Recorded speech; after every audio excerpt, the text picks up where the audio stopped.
আজকের গল্প দৌড়। কলমে Mukulika Das. Ready steady go. Budhan দৌড়াচ্ছে ঊর্ধ্বশ্বাসে। 1 জন, 3 জন, তারপর 10 জন। বুধন সবাইকে পাশ কাটিয়ে এগিয়ে চলেছে।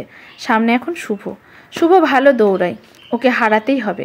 বুধনকে জিততেই হবে। জিতলে বুধন 500 টাকা পাবে। টাকা টাকা, টাকার গন্ধ এখন ভাতের গন্ধের মতো।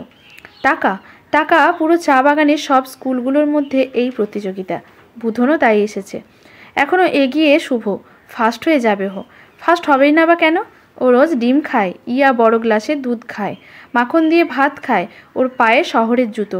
বুধন শেষ কবে ভাত খেয়েছে মনে করতে পারে না। রোজ ওই চা বাগানের জলার কাছে শাক পাতা অথবা কচি চা পাতা সেদ্ধ, বুধনের পায়ে হাওয়ায় চটি, তারাকাঠি দিয়ে জোড়া লাগানো। বুধন পড়বে না কেন শুভর সাথে? না পারলেও যে চলবে না। টাকা যে খুব দরকার বুধনের।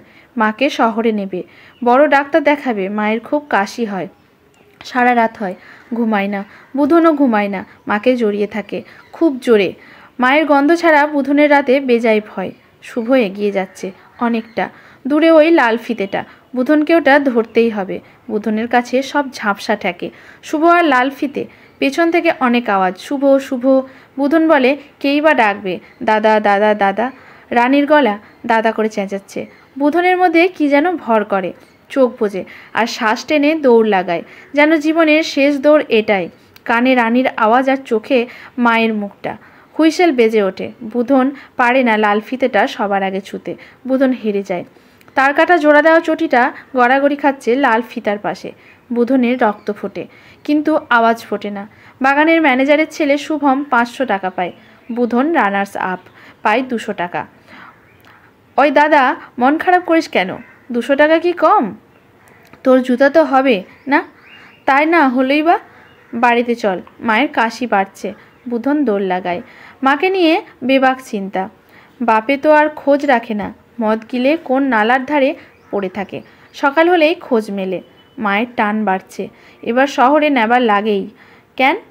কেমন খালি কাশে, এমনি তো চলে না। পয়সা তোর মায়ের বাপে দিবেক? আমি নিয়ে যাব শহরে, ব্যাস পরশু যেতেছি। মর হারামজাদি, শালা জীবন আমাকে খতম করলেক। বুধনের আবার রক্ত ফোটে, কিন্তু মুখ ফোটে না। মা, আজ স্কুলে যাব না? কেমন করিস তুই? না গেলে চলবেক না বাপ? পড়ালেখা করবি নে? না মা না। কেমন করে বুকের ভেতর? হাঁ হাঁ রে বাপ আমার, রানীরে নিয়ে সাথে করে যা। মা, কাল শহরে যাবি? ওখানে বড় সড়ো ডেক্টর আছে, তোর আর কাশি হবে না। না বাপ, আমি ভিটাই মরব, তোদের সামনে মরব। মা, তুই কেন বলিস? ওই ঘন্টা পড়লে স্কুলের। রানী রানী দাদার সাথে যা। বুধন দৌড়ায় আবার। রানী ওর সাথে দৌড়ে পারে না। আবার দেরি করলে বুধন। কতবার বলেছি না লেট করবে না? আর হবে না স্যার, বাড়িতে মা একা। মায়ের কাশিটা তোমাকে না বলেছি ডাক্তার দেখাতে? কাল যাব তো শহরে। আচ্ছা, বসো বসো, এখন পরে কথা আছে। বস্তা আনতে ভুলে গেছে বুধন। ইস, মা মনে না করলে মনেই থাকে না কিছু। মাটির মেঝেতে পিঁপড়ে কামড়ায় খুব, তবু আউসা। হেদু, মহুয়া, নিমু আরও অনেক ছেলে মেয়েরা আসে। ওরা বুধনের বন্ধু, পড়তে ভালোবাসে, তাই মাটিতেও অসুবিধে নেই। স্যারের চক ঘষা নামতা আদর্শ ছেলে, এ ফর আপেল ভালো লাগে ওদের। শুভদের মতন শার্ট প্যান্ট পরে না হয়তো, ওদের মতন অত নিয়ম নেই। ফটফট করে ইংলিশ বলতে হয় না। বুধনের স্কুলই ভালো, স্যারও খুব ভালো বকে না, আদর করে। হপ্তান্তে চকলেট দেয়, আলাদা করে সবার বাড়ি গিয়ে খোঁজ নেয়। তবে স্যার বুধনকে বেশি ভালোবাসে, ও ভালো দৌড়ায় তো তাই। বুধন, কাল তোমার দৌড় দেখে আমার এক বন্ধু খুব খুশি। আমি তোমার খুব প্রশংসা করেছে। ওনারা আলাদা করে তোমাকে দেখতে চায় তুমি কেমন দৌড়াও। তুমি যাবে? বুধনের চোখ চকচক করে ওঠে। ওর দৌড় দেখবে? সত্যি না স্বপ্ন? স্যার আরও বলতে থাকেন, বুধন, তুমি যদি ভালো দৌড়াতে পারো তবে ওনারা তোমাকে আলাদা করে শেখাবেন, তোমাকে তৈরি করবেন যাতে তুমি স্টেট লেভেলে দৌড়াতে পারো। তোমার থাকা খাওয়ার খরচা দেবে, পড়াশোনা করতে পারবে, আর মাসে মাসে একটা অঙ্কের টাকা পাবে। যাবে বুধন? টাকা কত দিবে? 500? 1000 তো দেবেই। এত? যাব। তাহলে আমি কালই যাবার ব্যবস্থা করব তোমার। কাল? কিন্তু মা, একদিনের ব্যাপার বুধন। কাল সিলেক্ট হলে পরশু তোমায় পৌঁছে দিয়ে যাব। কিছু টাকাও পাবে। তারপর তো শহরে তোমারই সব। যেও তখন মাকে নিয়ে। আচ্ছা। বুধন এক ছুটে বাড়ি আসে। দরজায় আসতেই দম ফুরোয়। হাঁপাতে হাঁপাতে বুধন দেখে মা শুয়ে আছে। রানী কচু সেদ্ধ দিয়েছে উনুনে। রানী, পরশুতে চাল আনবো দেখিস, নতুন চাল। মুরগি আনবো, পেট ভরে খাবি। কেন রে? কি হবে কয়দিন? কারো বিয়া? না রে পাগলি, দৌড়ে আনবো, দৌড়ে। তারপর বুধনের খুব আনন্দ। আনন্দে সে মাকে ঘুমোতে দেয় না। আনন্দে সে রানীকে লাল ফিতে কিনে দেয়, মায়ের জন্য লাল চুড়ি এনে দেয়, হরি ডাক্তারের থেকে আরও একটা সিরাপের বোতল আনে, আর সেই 200 টাকায় বাকি টাকা দিয়ে একটা ভালো জুতা কেনে। এই জুতার জন্যই হেরে গিয়েছিল শুভর কাছে। সারা রাত ঘুমায় না বুধন। বড় আনন্দ তার। কাল শহরে যাবে। এখন থেকে শহরেই থাকবে। কি মনে হলো একটু বাইরে ঘুরে আসতে চাইল সে। আবার কবে দেখা হবে এই গ্রামের রাতটা? একবার শহরে গেলে মাকেও নিয়ে যাবে, রানীকেও। রানীর সবে 5 বছর, তাই কত কষ্ট ওর, কত কাজ করে। বুধনই বা কত বড়? মোটে 11। কিন্তু ওর যে অনেক দায়িত্ব। এসব ভাবতে ভাবতে বুধন চলে এসেছে জলাটার কাছে। জলাটার কাছাকাছি ঢিলাটায় বসে আছে বুধন। রাতটা কেমন যেন। চাঁদ নেই, তারাগুলো ছাড়া ছোপড়া ছোপড়া মেঘ দিয়ে ঢাকা আকাশ। কেমন যেন লক্ষ্মী ছাড়া রাতটা। এর আগেও তো কতবার টিলাতে এসে বসেছে বুধন। তখন কেমন বাতাস বয়, কেমন একটা শীষ বাজানো আওয়াজ আসে বড় বড় গাছগুলোর পাতাগুলো দিয়ে। নালার জলগুলোও তো আজ নড়ে না, একটা জোনাকিও নেই কোথাও, শুধু কুয়াশা আর কুয়াশা। এত ঠান্ডা লাগছে বুধনের, আগে তো লাগে না কখনো। কেমন যেন ভয় ভয় লাগে বুধনের। একটু আগেও শহরের স্বপ্ন দেখা বুধন কেমন যেন দমবন্ধ হয়ে আসে। এই প্রকৃতি কি বোঝে যে বুধন চলে যাবে? তাই বুঝি মন খারাপ করেছে? নাকি প্রকৃতি অন্য কিছু জানান দিচ্ছে? অশনি সংকেত? ও কি দূরে একটা বড় সুমো গাড়ি না? আরে ও তো শুভর বাবার গাড়ি। এত রাতে আবার টহল দিচ্ছে নাকি? এত কুয়াশায় কি করে গাড়িটা? গাড়িটা ওদিক থেকে আসে কেন?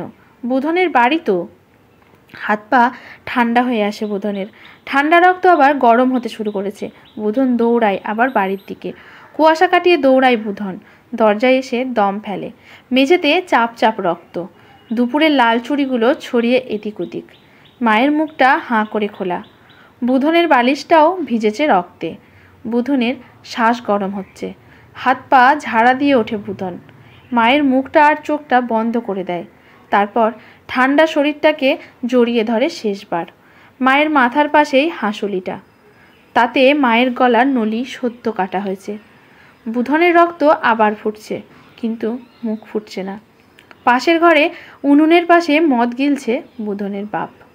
বুধন দেখে রানীর বিছানা ছড়ানো, পাশে ছেঁড়া জামা। বুধনের পায়ের কাছে গড়াগড়ি যাচ্ছে লাল ফিতে জোড়া।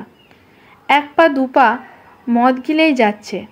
আজ অনেক মদের বোতল কিনেছে। মোটা দাম পেয়েছে কচি মেয়ের। হারামজাদিটাও চুপ, সারা জীবনের মতো। এখন শান্তি। আর ভাবতে পারে না মাতালটা। গলা ছিঁড়ে দুফাক হয়ে যাচ্ছে, শ্বাস বন্ধ হচ্ছে। আরও একবার বুধন মুখ চেপে রেখেছে বাপের।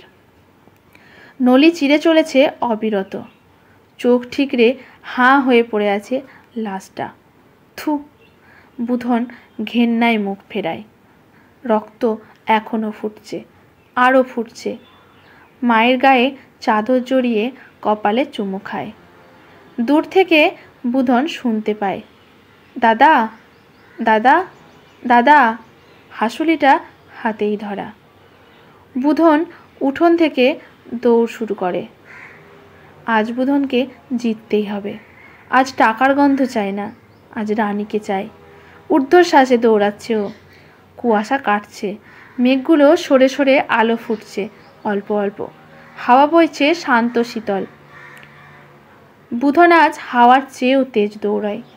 কাঁচা রাস্তার খোয়াইগুলোতে পা কাটছে, তাও থামে না বুধন। উঁচু রাস্তাটা ধরে বুধন। ওদিক দিয়ে তাড়াতাড়ি যাওয়া যায়। ঢালু জমির পাশ দিয়ে আরও জোর লাগায়। বুধন সেই বড় গাড়ির ছাপ দেখে দৌড়ায়। রক্তের ছাপ পড়ছে। একে একে জলা সেই টিলা পেরোয়। ওই যে সেই বাগান বাড়িটা। বুধনকে আজ কেউ আটকাতে পারবে না। আজ লাল ফিতেটা ছুঁতেই হবে। দাদা, দাদা, দাদা। বুধনের দম ফুরোচ্ছে, নিস্তেজ পা। হঠাৎ হড়কে পড়ে। হোঁচট খেয়ে হুমড়ি এসে পড়ল ঢালু জায়গায়। গড়াতে গড়াতে বুধনের মাথা আছড়ে পড়ে সেই টিলাতেই। সেই জলার পাশে পড়ে থাকে বুধন। ধীরে ধীরে ভোর হয় আর ভিড় বাড়তে থাকে। তারপর অনেক কথা হয়, আলোচনা হয়, লেখালেখি হয় পত্রিকায় আর মিডিয়ায়। কেউ বলে শহরে যাবার লোভে বাপ মাকে খুন করেছে বুধন। কেউ বলে বাপ মাকে খুন করে বোনকে পাচার করেছে বুধন। চা বাগানের দুর্দশা নিয়ে বড় বড় বুদ্ধিজীবীরা আলোচনায় বসে। নেতা নেত্রীরা প্রতিশ্রুতি দেয়। বুধনের স্কুল একদিন বন্ধ হয়। সবাই এখন কাজ করে। স্যারও দীর্ঘশ্বাস ফেলে বিদায় নেয়। এভাবেই শীতটা চলে যায় সেবার। বুধনের নাম সবাই ভুলে যায় আস্তে আস্তে। এভাবে শীত যায় আর আসে। বুধনের দৌড়ের সাক্ষী থাকলো শুধু সেই জলাটা। ওটা আজ শুকিয়ে গেছে। প্রকৃতি তো সবই বোঝে। আজকের গল্পটি এখানেই সমাপ্ত। ভালো লাগলে লাইক, শেয়ার, কমেন্ট করে পাশে থাকবেন এরকম নতুন নতুন গল্প পাওয়ার জন্য। ধন্যবাদ।